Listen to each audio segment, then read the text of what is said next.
Hi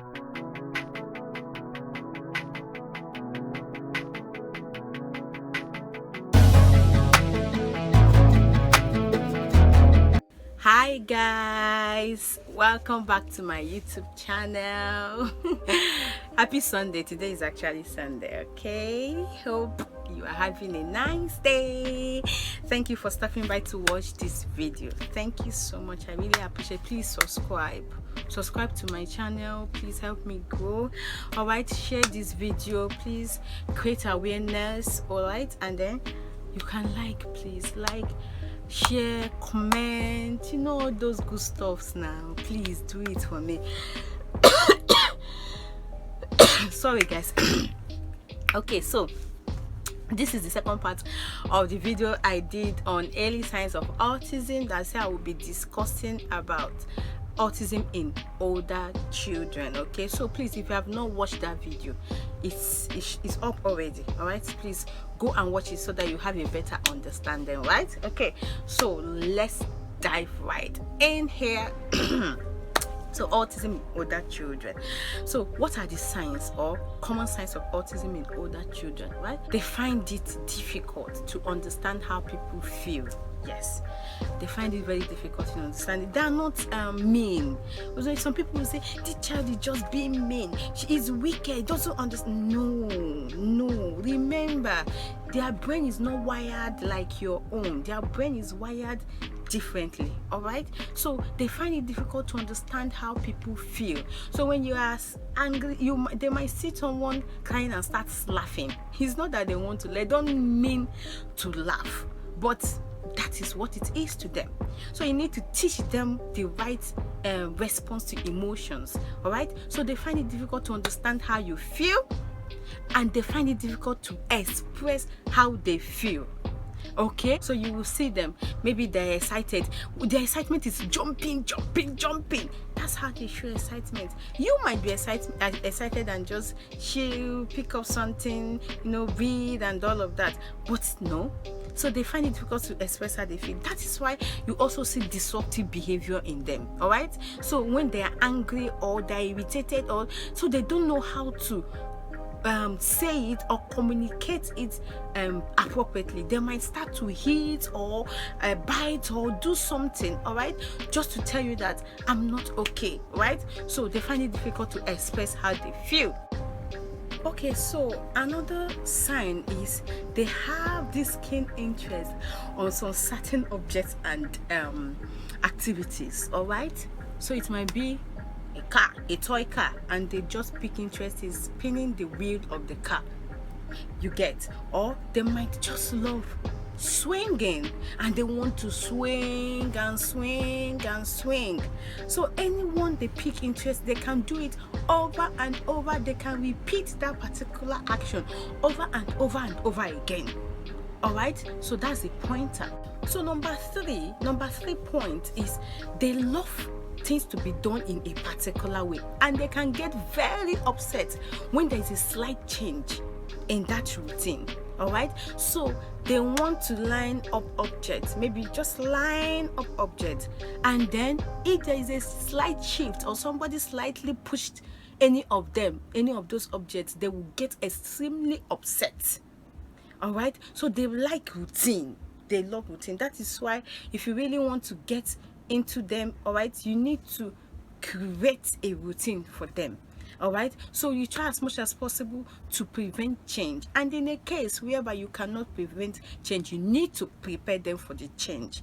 All right, so another one is they don't know how to make friends, or they find it difficult to make friends. They prefer to be on their own. They want to be in their own world. So they can see a group of children playing, and then they just want to be in their own. They just want to sit down somewhere and just occupy themselves with whatever that pleases them.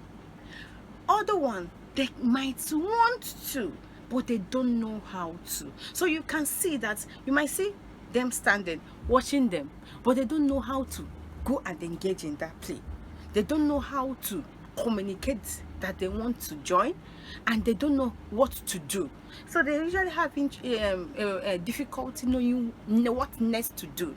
That is why schedules, visual support is very important for them, to prepare them and help them know this is the next thing to do. All right. Okay, so another point is they take things very literally. Yes. So you might tell a child of say 8, 9 years, 10 years, if you like, break the cup. All right, the child will understand that you don't mean you mean the opposite. Do not break the cup, right? But if you tell a child with autism, if you like, break the cup, he will break the cup. He does not understand that thing you mean, that opposite one you mean. He doesn't understand it. All right. So I had this story that a mom told her child living with autism, okay, when you finish using the butter, if you like, go and put it under the sun. And she left, and when the child finished using the butter, he packaged the butter and went and placed it under the sun, and the butter melted. Okay, so you see, they don't understand. So you give simple and clear instruction. Don't twist it. They might not be able to unravel that you're twisting. So just make it simple and very, very, very understandable and relatable. They have issue with pronouns. They miss pronouns, so they refer to themselves as you and they refer you as I. So you can say you might say the child wants some apples, so you come to you and say, you want some apples, you want some apples. Okay, so the child meant to say, I want some apples. All right, so you see that pronoun reversal, mixing of pronouns. Or the child will come to you and say, you want something, say I want this. Meanwhile, you are the one that wants that thing. All right, so that's another part of it. They are less likely to initiate or continue a conversation. Remember, they want to be in their own space, they want to be in their own world. They do not even want you to come and disturb them. All right, so they are most likely to initiate conversation with you or continue even when you've initiated the conversation or they have initiated the conversation. They might find it difficult to continue the conversation. Remember, they have difficulty knowing what comes next. All right, so but the beauty of all these things is that you can teach the skills. You can teach them the skills. That is why therapy is very important. Early intervention is the key. So when if you identify this and then you bring the child early for therapy, that we are able to instill all these skills in them. It's not a magic. It's going to take a time, but eventually I've seen that they get to understand to their ability. They get to acquire all these skills. All right, so another thing you might be saying is they are less likely to use objects to represent real life or pretend play. So I take for an example, when children play mommy and daddy game, they might use dolls, all right, and say this is mommy, this one is daddy, and they begin to imitate mommy and daddy roles, right? Children with autism find it difficult to do that. You have to teach that skill. Okay, so or a typical child might just pick up something that looks like a telephone and put it, just pretend that it is a telephone and use it as a telephone and say hello, hello. All right, but children with autism don't. They really do that. So they know this is object, this is what it's used for. They don't know how to. That pretend play, you need to teach that skill. All right, so that's another pointer. Okay, another one that I'll be discussing is they have good route memory. Not all of them, but some of them have good route memory. What do I mean by that? You see, they can listen to a song, enunciate them, and they can sing that song from beginning to end without missing any word. But then when you ask them, okay, let's say they sing a song on alphabets. So they sing A, B, C, D, E, F, G, or whatever it is, and then they can sing it. And then when you say, give me A, what is this? You bring that A and say, what is this? They are not able to say it to you. All right? They can, okay, so they have good memories regarding maybe alphabet, numbers. It can be alphabet, number, songs, jiggle, TV jiggles. You understand? They have they can even recite jiggles that they had in the were in TV over and over and over again. It doesn't go. Okay, but then they find it difficult when you say, what is this, show me. When you now want them to use it functionally, that is where the difficulty comes in.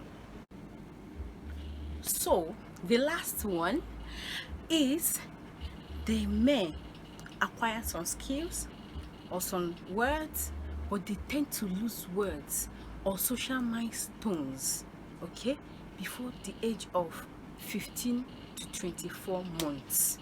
So sometimes we see parents coming to tell us that, but my child was able to say mom, dad, ball, simple words when he was or maybe 2 months. But when before the child's second birthday, we just found out that he or she is not able to say those words again. Yes, it's called regression. Yes, it happens. So they have those skills, but before they turn to 2 years or 15 months, they tend to lose the skills. All right, so I hope this science has helped you so far to know, identify, and say, okay, it's like there is something wrong. Not to say, please don't label a child. Please don't label any child. It's not in your power to say the child has autism, except you are a professional in that field. All right, so please, these signs are for you. They are like pointers for you to know. These are signs that can help you say, oh, okay, there is something wrong. There are some things I'm saying, these signs I'm saying are not right. Let me take the child for further examination and diagnosis. Okay, remember, every child is not the same. 2 children with autism autism spectrum disorder cannot or may not display the same signs or the same number of signs or severity. Number of signs and severity in ASD, that is autism spectrum disorder, varies a lot. All right, thank you so much for watching till now. I'm so grateful, I'm so happy. Please subscribe to my YouTube channel. Just hit that like button, the red button. Subscribe, please. Tell your friends, subscribe, share this video, share my channel. Please help me. Let's create this awareness together. Like, comment. All right, turn on your notification button so that you don't get to miss out in any of my videos. All right, so till I see you again, for now, bye.